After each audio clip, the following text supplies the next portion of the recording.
There we go. We're doing some Greek, which we'll see how this goes. Hi, Ross. How are you doing today? Making sure that looks big enough. Let me know if the text should be zoomed in more. It looks like it's okay.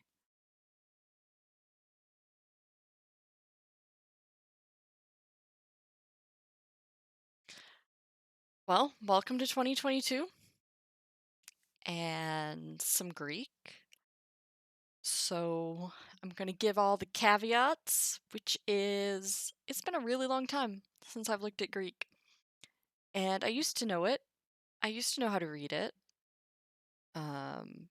I don't know if I do anymore. I'm going in pretty blind. Um, so we'll see how that goes.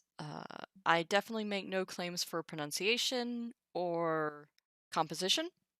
I don't know how to pronounce ancient languages. I don't know how to write in ancient languages. I'm just gonna read it.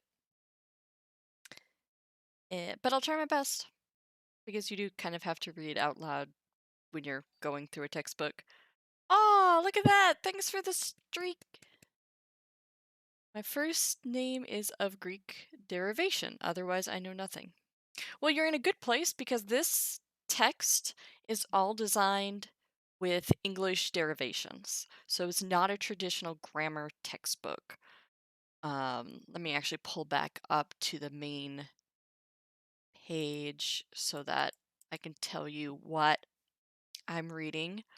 Greek Through English by author S. Way from 1926. I found it through I found it through Classics Twitter. I did pin the document in Discord, so you can download it there or you can find it yourself. But that is the textbook we're using to go through it. So it's going to be weird because they're going to tell us all the grammar right here in this opening part. And then we're going to just pretend that we understand it when we get into the simple sentences that start. But I've only glanced through it, so again, we'll kind of see how it worked out. He knows the way to teach. Ah, ha, ha. Very true. All right. So, one thing I do remember in Greek is the alphabet, but a lot of people might not. So, we've got to go through that real quick. So, we have alpha, which thankfully looks like an A. I should have gotten a.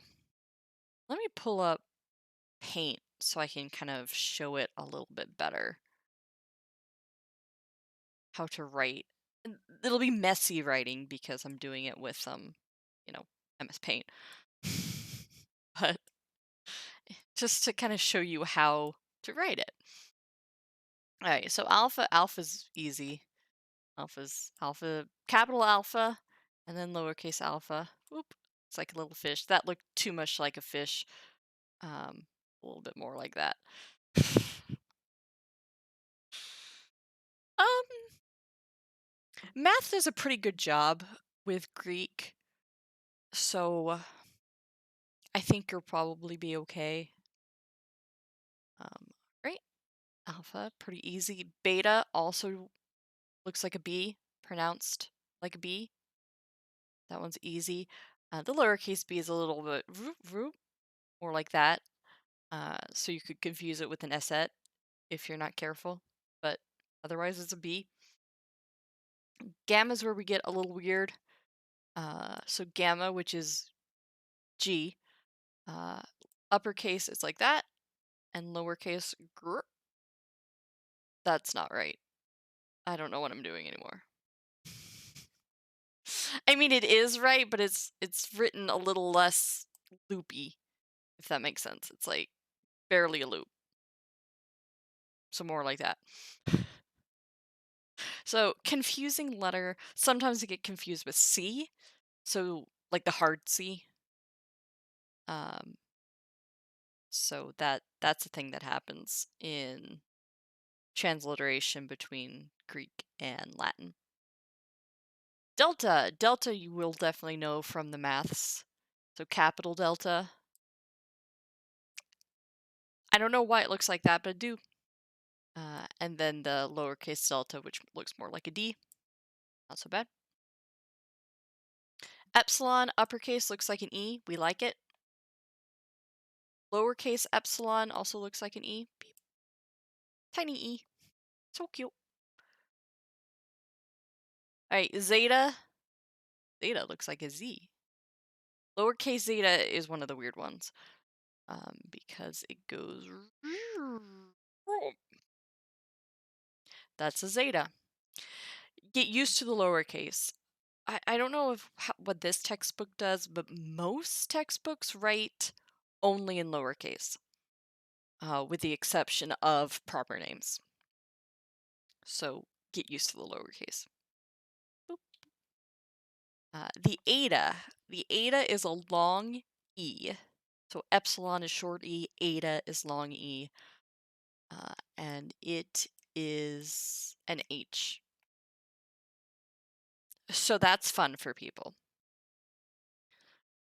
Lowercase eta at least doesn't look as much like an H. I should mark this as the line. Let me do that. Because sometimes it can be hard to tell where so this right here is like the line of the page. So the eta would drop down below the page like that. Don't worry, it gets more fun when you add Russian. Yeah, no kidding. Sometimes I feel like I can read Russian, and then I'm like, no, I can't. Theta is TH, because you get one letter for that. And this one kind of looks the same in lowercase and uppercase. It's just kind of thinner. Theta, that's a nice letter. Iota, it's an I. It's an I. It's an I. Their eyes don't have dots though, so no dot. Kappa is a K, so it looks like a K, thankfully. And the lowercase k just looks like a miniature version. It's so cute. Yeah, that would make sense, because it's the long E. Lambda. So lambda is another one of the weird ones, so it's like that. Whoop, that's an L. And then lowercase like that. Boop. Okay, cool. Yeah, so this is one that throws people off a lot. Mu, M, that's not so bad. Uppercase looks like an M. Lowercase also, I'm not drawing it to the line, and I went to all the trouble to build a line. M, Mu. It's a little bit more squishy than I managed there with MS Paint. So we'll live. Eta, Cyrillic, and transliterated N. Good job, right? Love how that works out. Nu is N, so it looks like an N. The lowercase n looks like a V.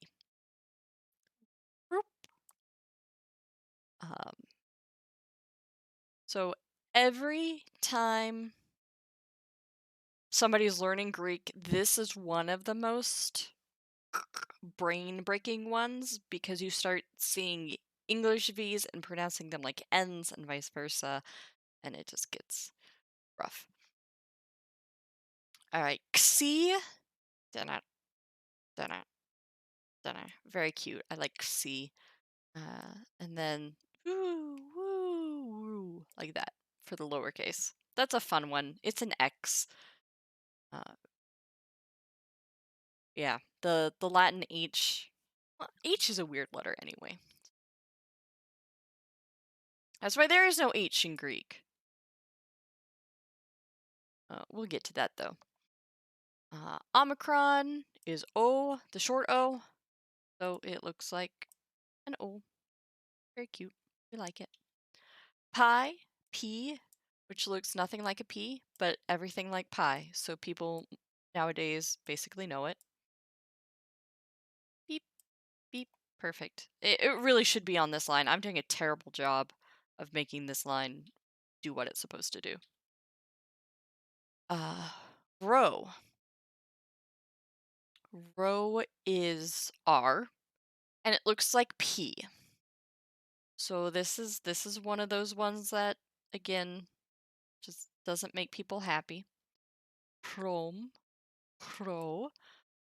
So again, it's an R. Just accept it. Sigma. Sigma people also don't like. Mostly in capital because they use it as an E to look trendy. Sigma. But if you know sum from math, I think the sigma is used for sum. I think. There's two versions of lowercase s. One is this, wee, and then one just looks like an S. So people like this one. They are used in different places. This sigma is used in the middle of a word, and this sigma is used at the end of a word. So they're not interchangeable S's, of course. There's actually a third S. It's called the Lunate Sigma. That looks just like a C. So you can kind of see linguistically how the C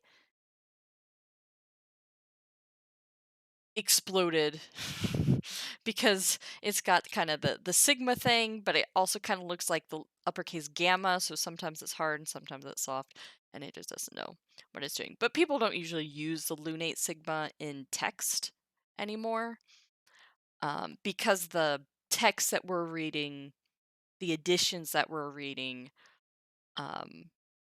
editors can use the nice normal sigmas. But some editors will use the Lunate Sigma, and of course you'll see it in inscriptions or original manuscripts and not modern editions. Although you will see modern editions use the Lunate Sigma sometimes if they want to be different. You can use it anywhere, which I think is why some people use it. There's one where Cyrillic agrees with Greek. P in Cyrillic and Rho in Greek are both R. Latin. I am glad that you're distinguishing the Latin. I'm just like, the letter, R. Yes, medial and terminal sigma. These are endless fun for people who think they can compare two strings strictly. Strings for, like, coding?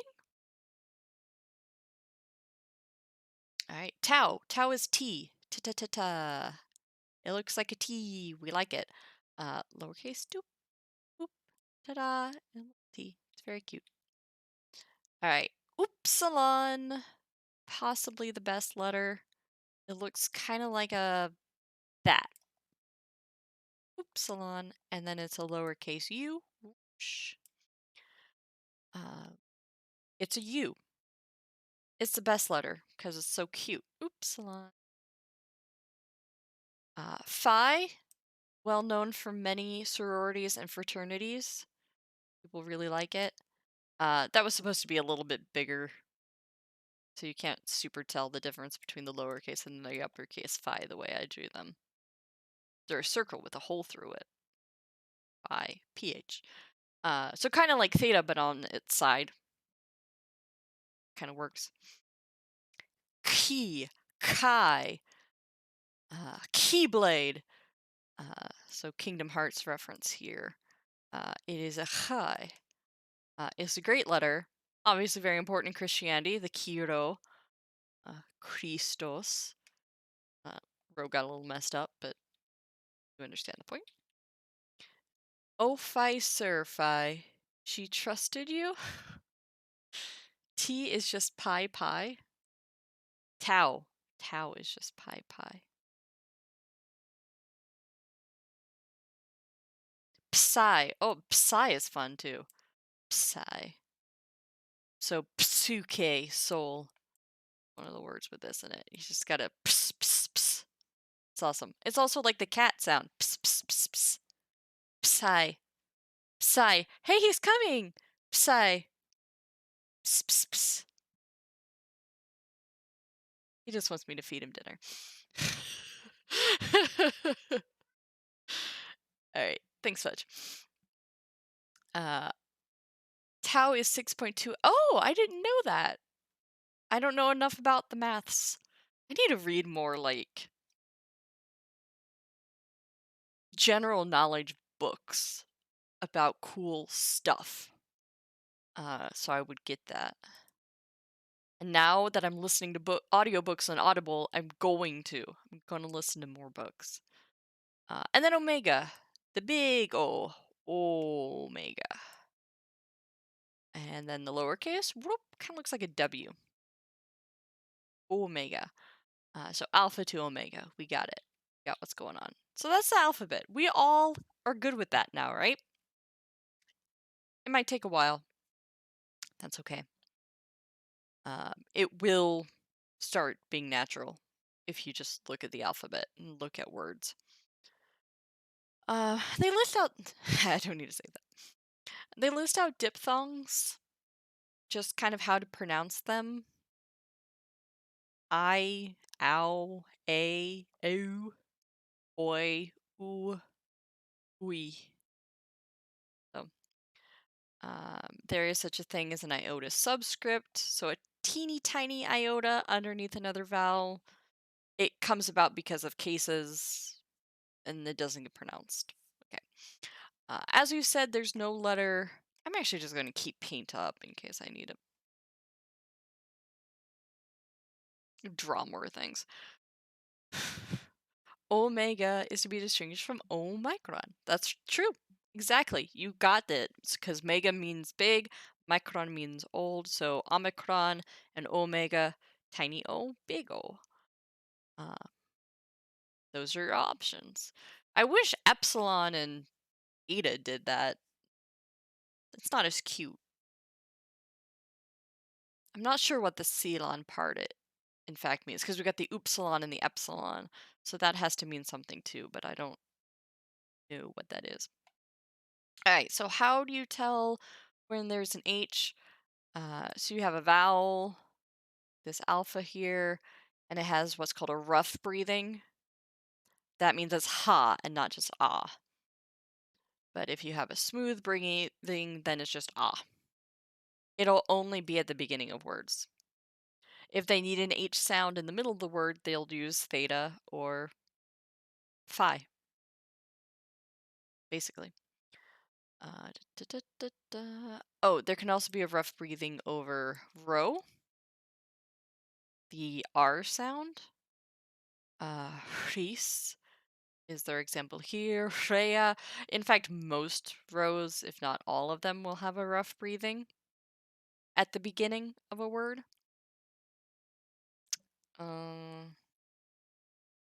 Trying to think of a case where it's not, but I'd have to go through vocab, but I don't think there is. Okay. And then, just as an FYI, if there's a gamma between certain other consonants, in this case a gamma, kappa, xi, or chi, it's pronounced an N. So if you have a gamma gamma, it's an NG. And so like angel, the word angel, Greek. Wow, this is super amazing handwriting. So the word angel in Greek is alpha gamma gamma, but it's pronounced angelos, so angel. Okay. Cool. Declensions. We're just going to run through these super fast. That's not confusing. I don't. Greek is weird. Greek is weird, so you're just going to have to embrace it. So 3 declensions in Greek. So if you remember, declensions are families of nouns that share a set of endings, and the endings tell you what a word is doing in the sentence. If it's the subject, if it's the object, indirect object, object of a preposition, whatever. So the first one, the alpha declension,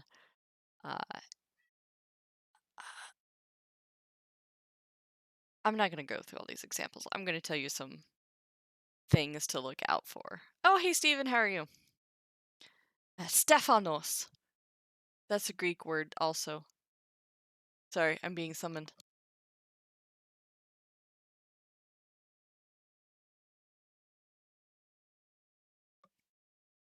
So anyway, Stephanos is a nice Greek word too. The second declension is the Omicron declension, the O declension. And then the third declension is the consonant declension. And that just means there's a word, and the word has a base and then an ending. And the base will either end in the alpha declension or the Omicron declension or the consonant declension. And then that ending meets with the case ending and it explodes into so many different forms because Greek. In the beginning, we can look at that. In oh shoot, what's the word for beginning in Greek? I forgot.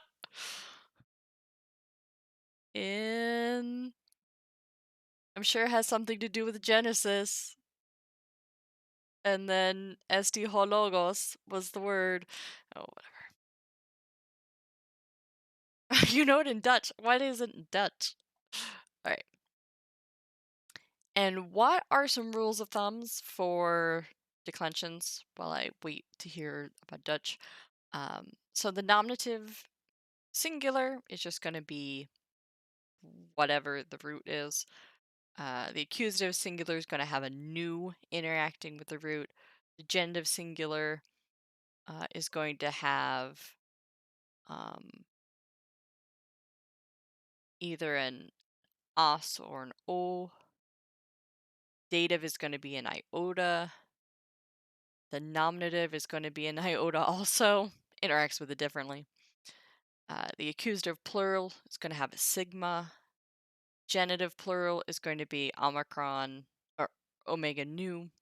Dative singular is going to have an iota sigma. Those are things. Nominative is the subject of the sentence. Accusative is the direct object and the object of certain prepositions. Genitive shows possession and certain other prepositions. Dative is indirect object and certain other prepositions. Greek has one fewer case than Latin, so if you've gone through Latin stuff and you have familiarity with that, Greek cases do more. Each Greek case does more, except for the nominative, which is just a nominative. Adjectives match the noun they're going with gender, in gender, number, and case. We're just not going to worry about that. We'll hit that question when we get to it.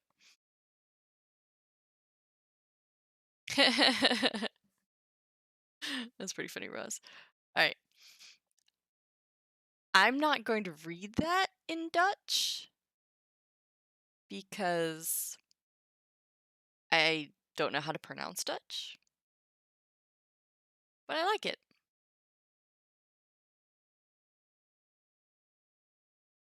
All right. And here's the third declension, which is the consonant declension, and then the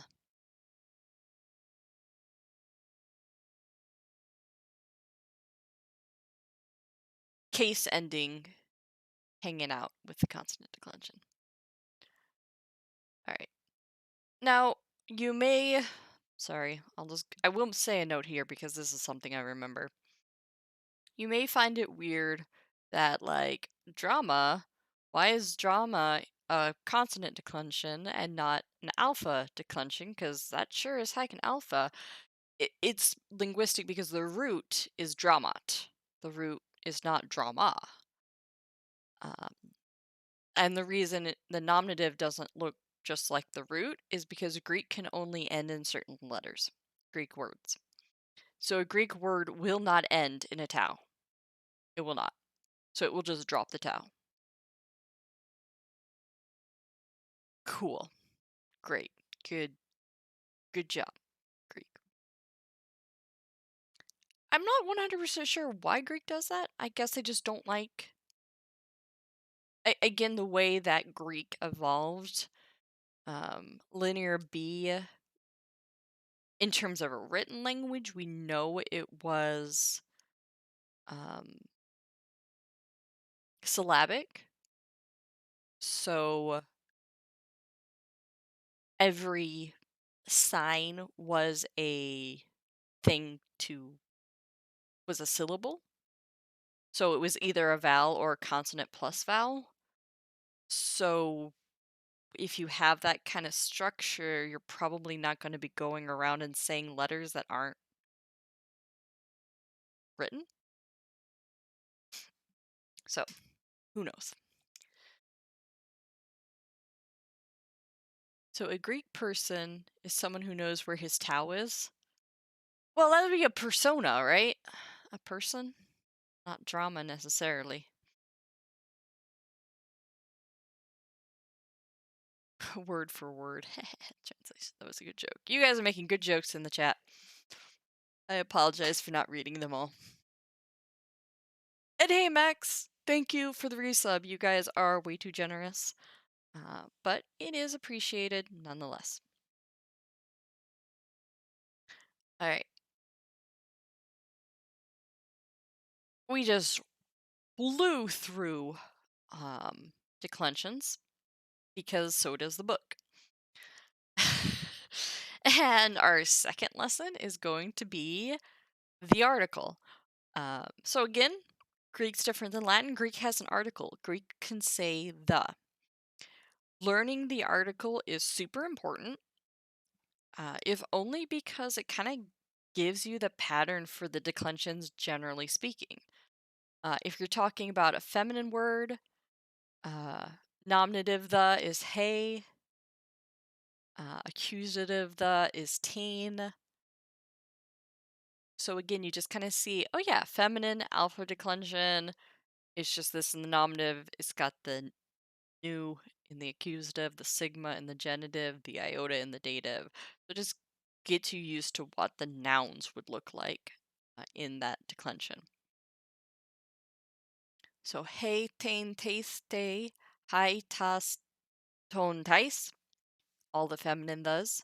Masculine thes, ha, ton, tu, toi, hoi, tus, ton, tois. And neuter thes, ta, ta, tu, toi, ta, ta, ton, tois. Very nice. As opposed to English where hey you is definitely accusative. It's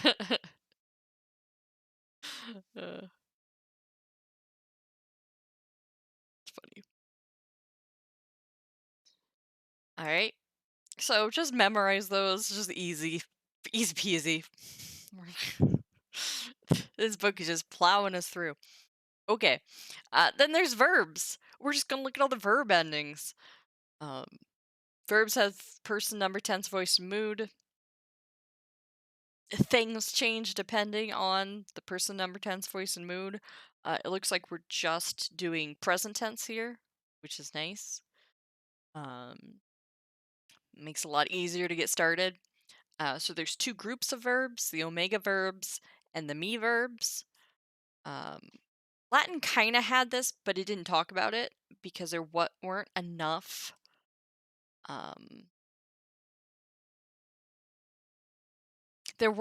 me verbs to make it a thing.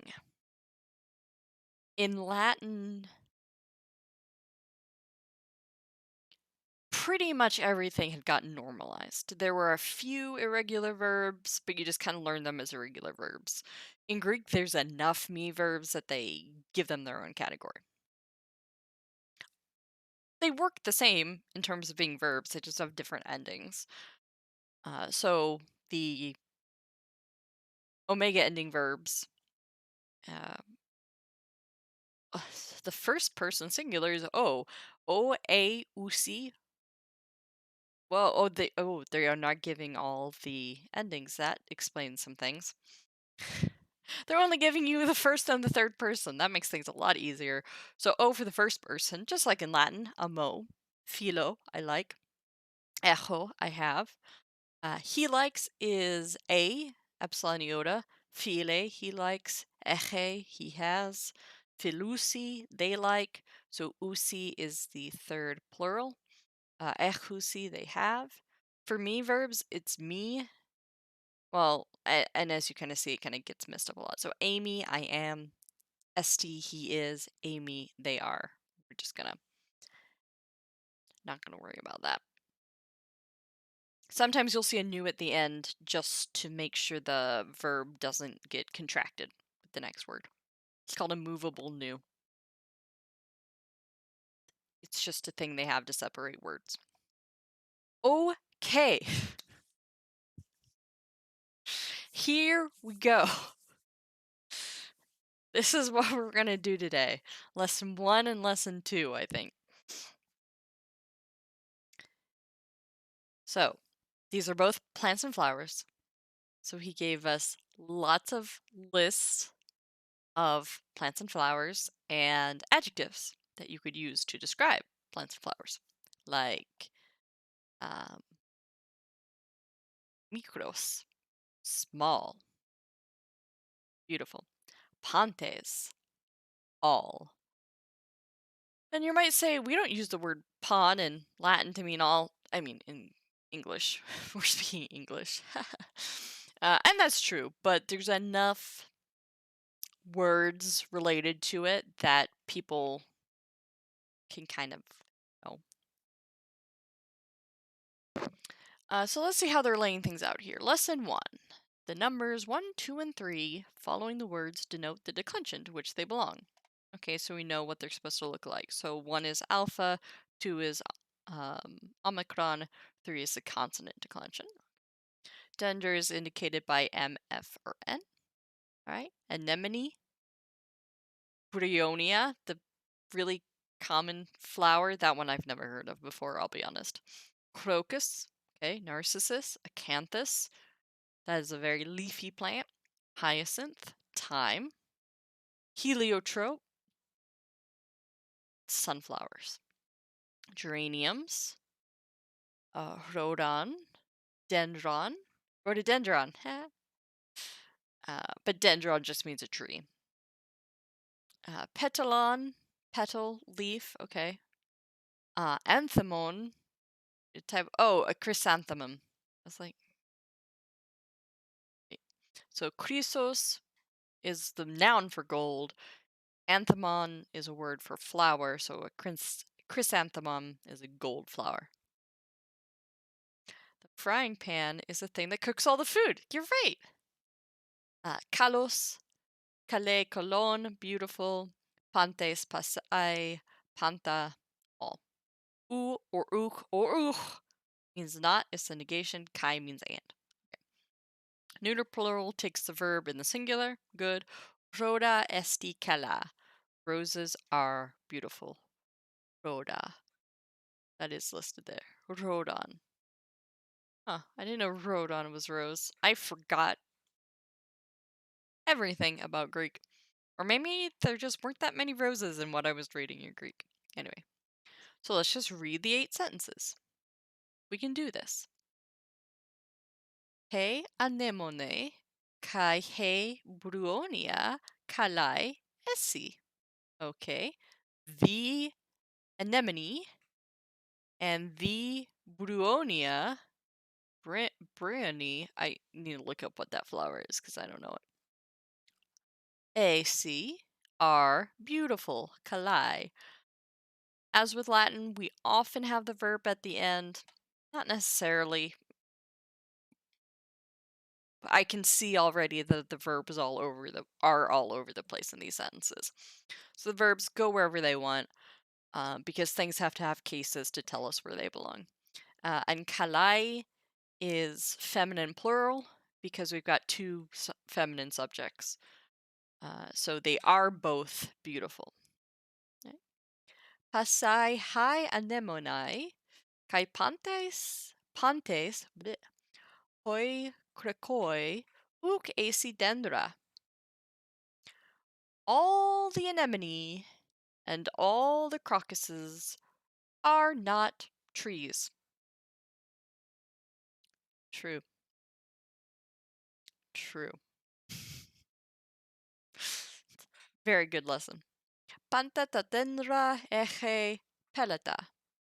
All the trees. You could probably also say every tree if you wanted to. All the trees have leaves. Yep, sounds good. This is singular because neuter words usually take a singular verb. Greek be like that. Greek hates neuter nouns. What business do they have being the subject of a sentence? We're just going to give them a singular verb. They're not important enough to have a plural verb.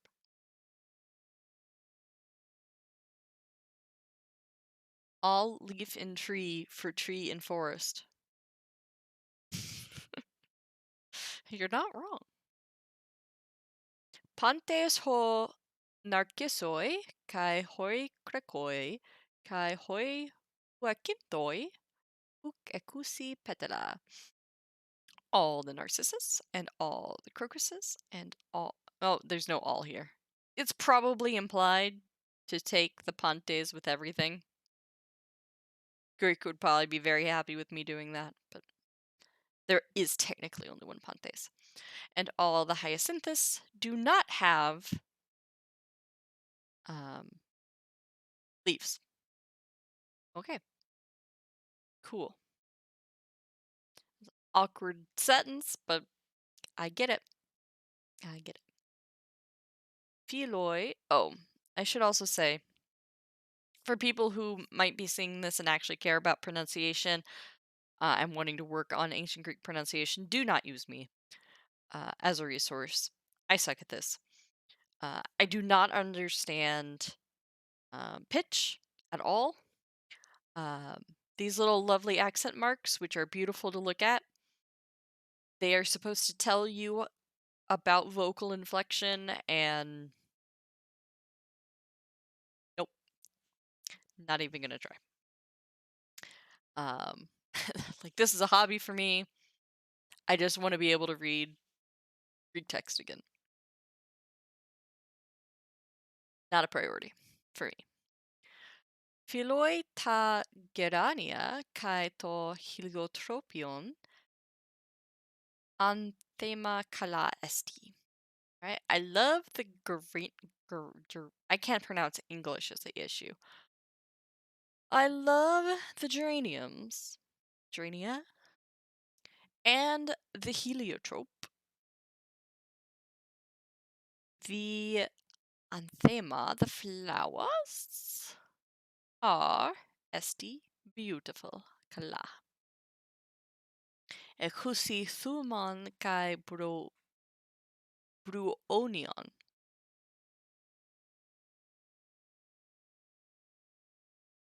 I always read thumos not as the flower, which is apparently what they want me to translate this.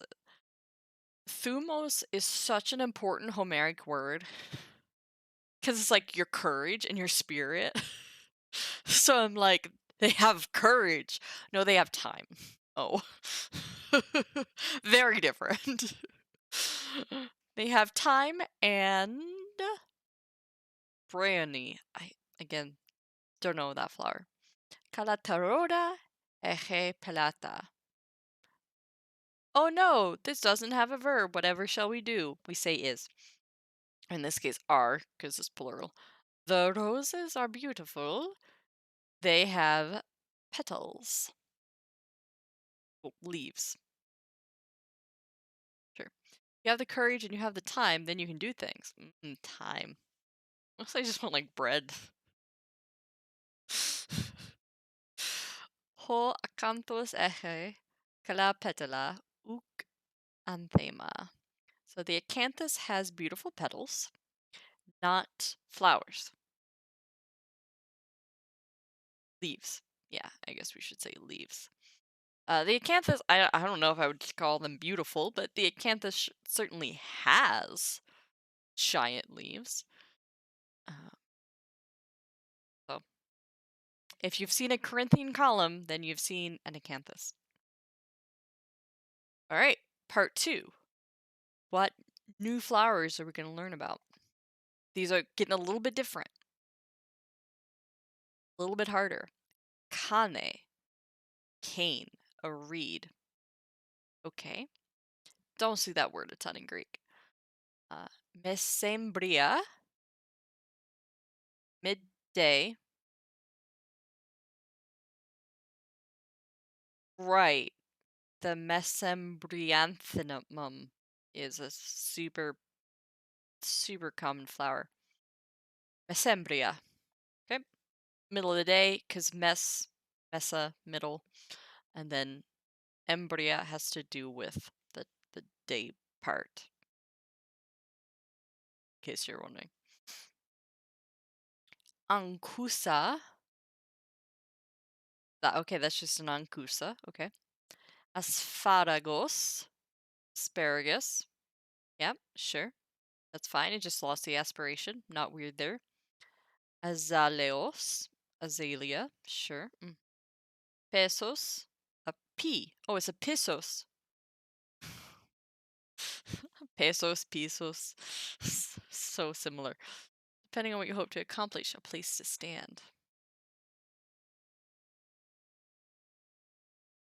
With time? I forgot what I said now. Like pesos, P, sure. Maybe. I think a pesos just means weight. Yeah. I don't think it has to do with P. I think it just has to do with like lead, a weight material. Pelagros. Pelargos. Oh yeah, I said that totally wrong. Pelagros. Pelagros is a lot easier to say, just in my defense. Pelagos. Okay, pelargos. A stork. Never heard of a pelargonium. Not gonna lie. Because the seed vessel is shaped like a stork's bill. It is a type of flower. Okay. Asphodel. Okay. Eon. Violet is iodine. It's purple. Sure. Melon, apple. Yep. Melon is a fun word in Greek because it means several different things, depending on accent marks. So this is one time. Pay attention to that epsilon with the circumflex. Apple. If you're reading about the Judgment of Paris and the apple and stuff, apple and sheep can be very confusing. All right. Asplenion. It's an asplenion, a lady fern. I think I might have heard of spleenwort, though I don't know anything about it. Chrysanthemum. Hey, we just learned about chrysanthemums. Okay. N means in. Good. Mikros means small. Yep. Hey, Punch. You asked me to drink water?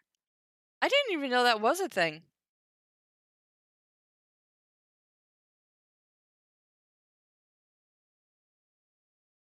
Anyway, accomplished. So weird. It does sound like the thing from Lord of the Rings. Melon.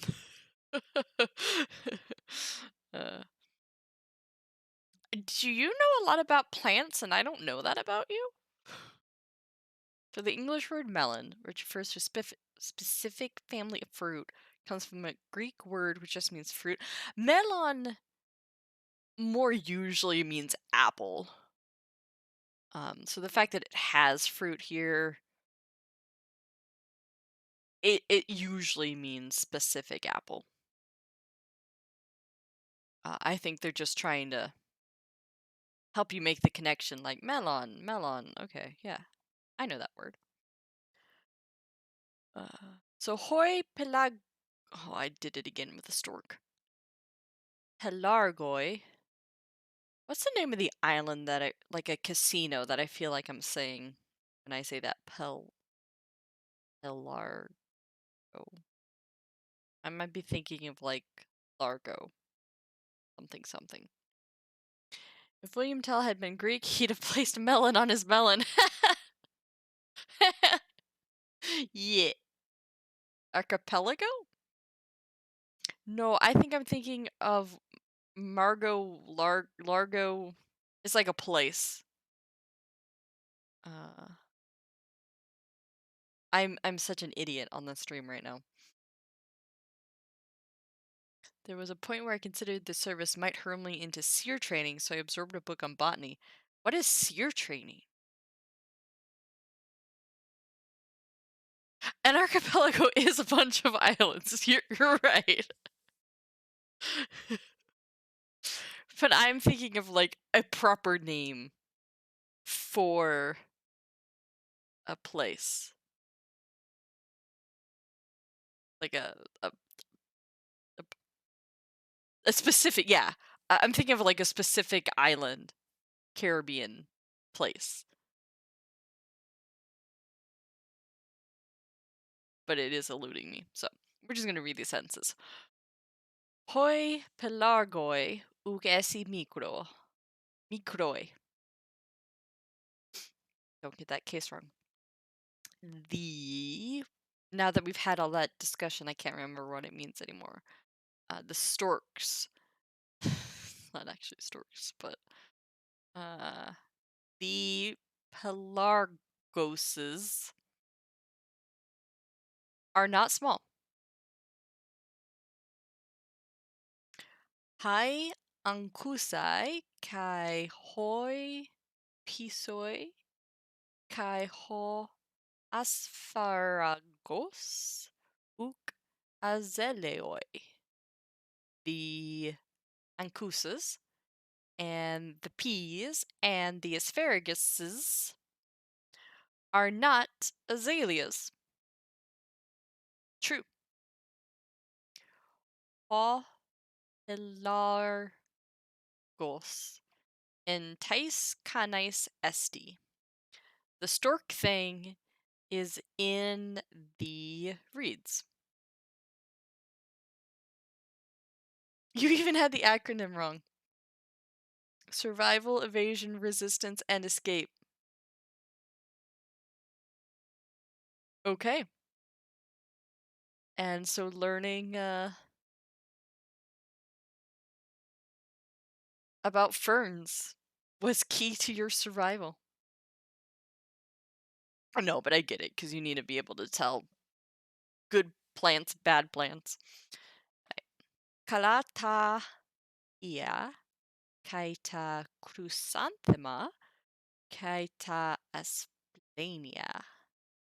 Beautiful are the violets and the chrysanthemum and the asplanium. Did that have a better word? Asphodels. No, that's not asphodels. Asplania. Spleenwort. Lady fern. Edible plants like lady fern. A common translation brain explosion with Eon being violet. I almost just did it. I always want to say ivory. I don't know why. I mean, because it's got an I and a new that looks like a V. I just want to turn it into ivory every time. Or ivy, but usually ivory is what comes out. Okay, good job. Ta melon entoi dendroi esten uk entoi anthamoi.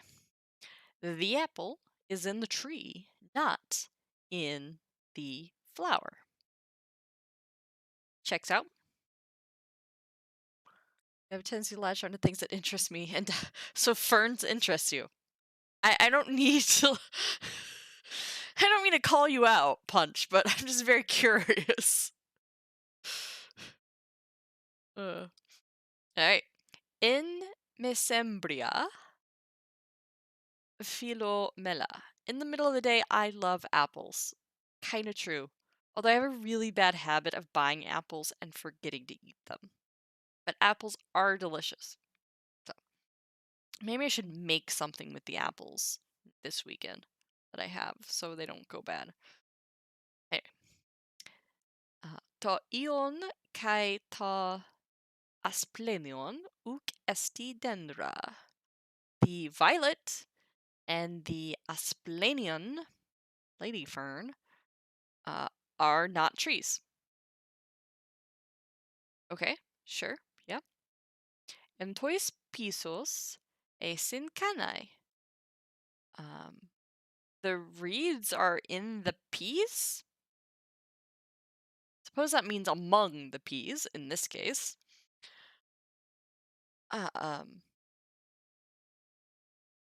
Still, I'm just having trouble, like, maybe I don't know enough about peas, but I feel like you don't want to get peas that wet so that there are reeds among them. It feels like those peas are going to be, like, in the riverbank, and that's not a good place for peas. Maybe I'm wrong. Maybe I'm wrong. But I'll have to look that up, and I'll have to look at what a bryony is. So, we'll see. Researching iodine? It is fun to research these things. And I guess, yeah, you just don't really know where you're going to go down the rabbit hole. If there are reeds among the peas, someone's making pasta. That could be pasta. I remember years ago, Mom had a collection of Melway Street directories. That's fun. Just kind of seeing what's changed over the years. Well, cool. Next week, we'll get more plants, flowers, and trees. So, yeah. And this is all this is gonna be. Mostly I want to get used to seeing Greek again, and hopefully other people will learn a few things around the way. I can't say whether or not I will have insight.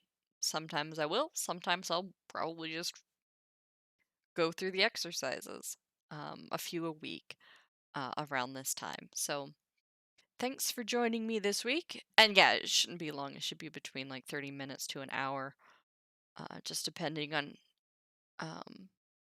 the sentences and the digressions that I may or may not hit. So we'll continue here, and we will see you next week. Yeah, and so it'll be Tuesday, 4:30 Central, except for the third Tuesdays, because I got a meeting on the third Tuesdays of the month. But every other Tuesday should be good unless something comes up. So enjoy your researching, enjoy learning things. Thank you all for joining me. For learning these things. Yeah, and depending on the amount that chat distracts, which they are always welcome to do. Iodine was named because of the color, but no, iodine doesn't actually get isolated from the flower. Oh, like some sort of iodine element, as it were. Interesting. All right, well, that's it. Later, everybody.